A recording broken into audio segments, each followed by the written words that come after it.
The Earth has its own way of cooling rising temperatures.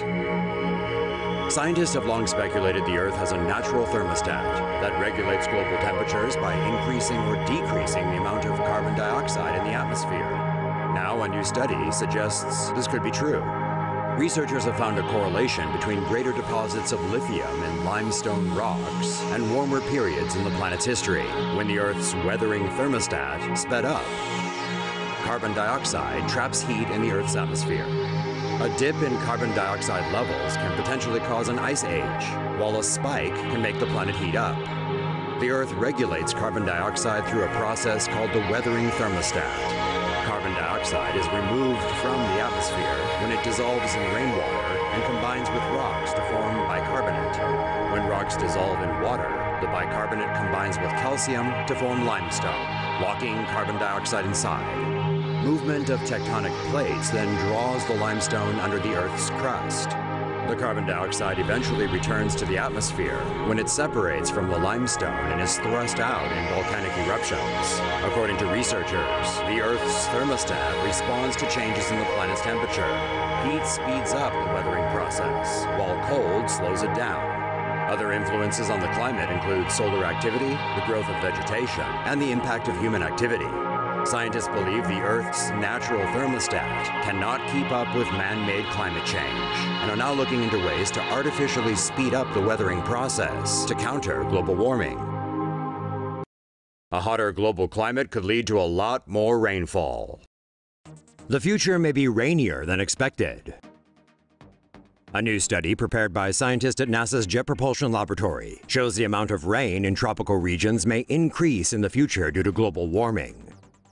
The atmospheric general circulation above the equator is known as the Hadley cell, which includes a wide zone of rising air. The zone has been observed to be narrowing over the past 30 to 40 years due to climate change. This causes a decrease in tropical high clouds.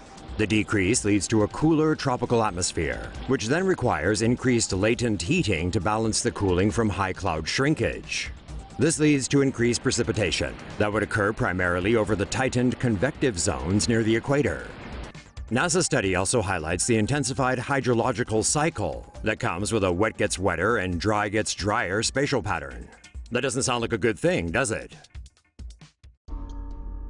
Middle East and North Africa soon to become uninhabitable. A group of researchers believes temperatures in the Middle East and North Africa will rise dramatically over the course of the 21st century. The research suggests even if Earth's average temperature increases by 2 degrees Celsius, summer temperatures in the Middle East and North Africa will increase more than twice that. The temperature could rise to 46 degrees Celsius during daytime by mid-century, and it could be as high as 50 degrees Celsius at the end of the century. Also, heat waves could occur 10 times more often than now. The hottest period lasted for about 16 days on average between 1986 and 2005.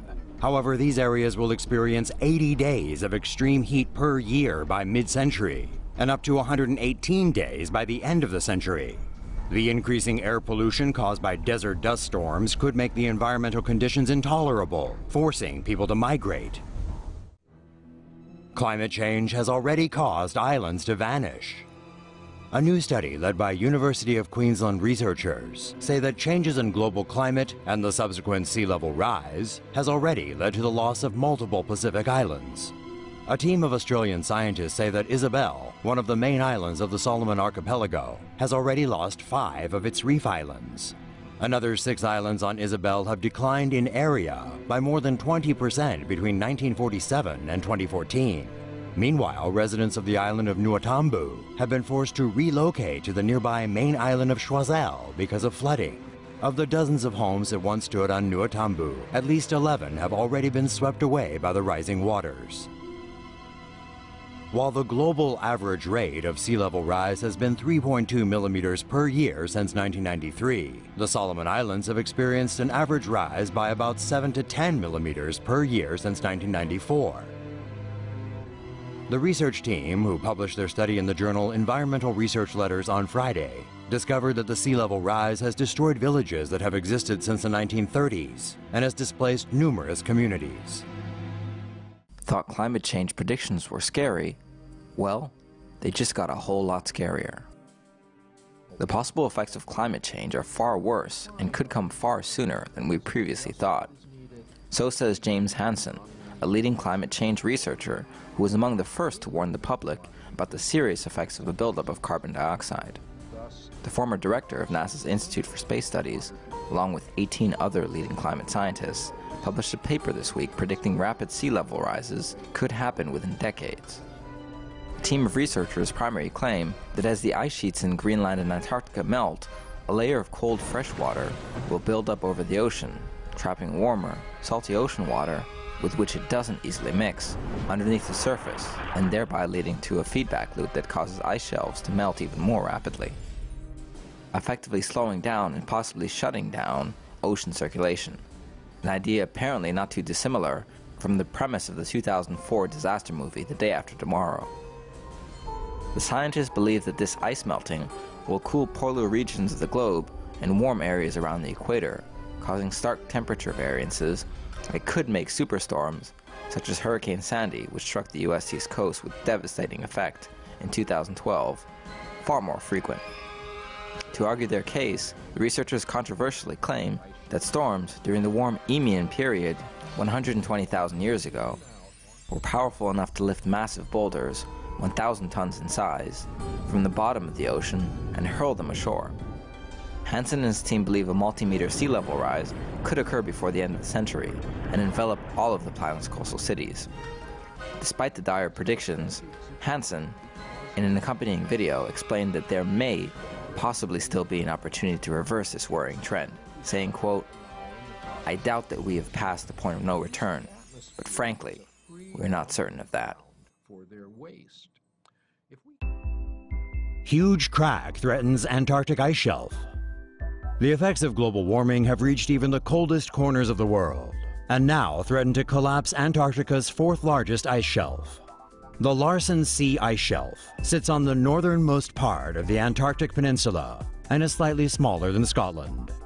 The entire area consists of a thick sheet of ice that extends from ice caps on land and floats over deep ocean waters. Warming temperatures have caused cracks to form across Larsen C since 2011, with the rift growing 22 kilometers and widening to 350 meters in the past few months. The now 130-kilometer-long rift may soon cause about 10% of the ice shelf to break off. The partial loss of Larsen C will not itself raise sea levels, but ice being held back by the shelf may flow faster into the sea and contribute to its global rise. Scientists likewise fear that the loss of a huge chunk of ice will render the Larsen C ice shelf unstable and cause it to disintegrate, like Larsen's A and B before it.